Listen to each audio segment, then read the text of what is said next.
కొప్పల్లి దేవుని బండపైన సంబరం, కళ్యాణ వేడుకల కనువిందుల మహోత్సవం, పంట చేల ప్రాంగణం పరిచినట్టు పచ్చదనం, చుట్టూరా గిరులతో ఉట్టిపడే సౌందర్యం. గోవిందా ప్రజలు తరలి వచ్చిరి, గోవిందా పరవశించి కొలిసిరి, గోవిందా ప్రజలు తరలి వచ్చిరి, గోవిందా పరవశించి కొలిసిరి.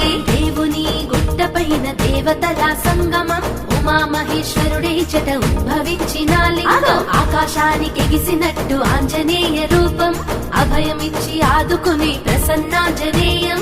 గోవిందా ఘనముఖ ధ్వజ స్తంభము, గోవిందా రాతి రాజగోపురం, గోవిందా ఘనముఖ ధ్వజ స్తంభము, గోవిందా రాతి రాజగోపురం. కొలనులోన కమలము తెలుపు ఎరుపు వర్ణము, పుష్యమాస పౌర్ణము దేవుని కళ్యాణము, గరుడ వాహనం పైన